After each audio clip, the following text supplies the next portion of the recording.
යටින් දිනේ තියෙන තක්කඩ කියන එක මුහුදු වරා කියන ශාස්ත්‍රයේ මුහුදු වාස්කර තියෙන කඩලාන ශාස්ත්‍රය. මේ මාවතේ තියෙන සිම්බලාගේ ශාස්ත්‍රය මේ කලාවේ පරිසරයේ සත්‍ය සුභ වස්ත්‍ර විතර තියෙන සිම්බලා දේවල් ඒවා කියන්නේ සිම්බලා. කරා කියනවා නේද? ඔව් කරා කියන සම්මා අම්මේ වෙලා තියෙන්නේ. බලන්න මට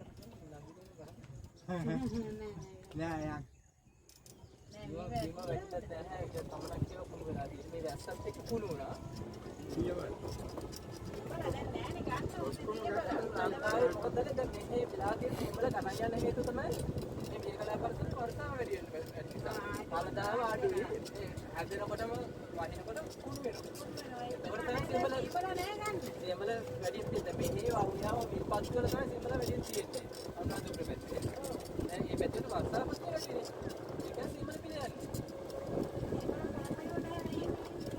දැන් මේකත් පිළියන්නේ සිම්බල කියන එකත් කියලා තියෙන්නේ දැන් කොළඹ වැඩි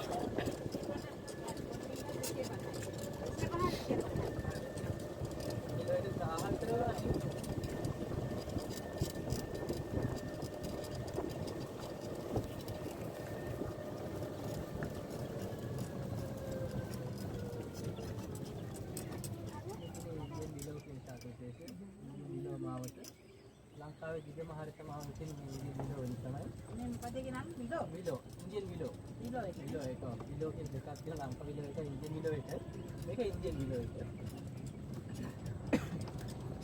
ලංකාවේ දිගම හරිත කිලෝමීටර් 1.5ක් දිගයි මේ විලෝ මාවත ඒක ලංකාවේ දිගම හරිත මාවතින් නම් කරලා තියෙන්නේ මේ උද්‍යානයේ අපේ එක වැට සීමාවක තමයි ඊළම තියෙන්නේ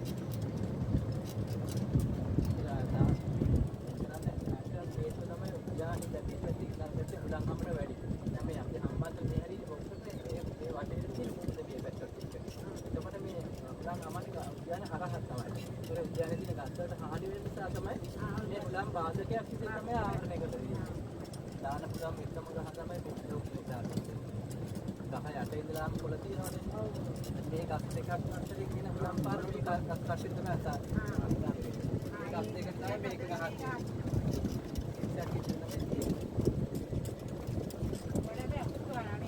ගොඩක් උද්‍යාන නිසා ගස්ස උඩ වැඩි ගස්වලට අකුරු ගහනවා. පොල් ගස්වලට ඉතින් ගහනවා. ඔයාලා ෆොටෝ එකක් ගන්න නම් මෙතන බහින්න පුළුවන්.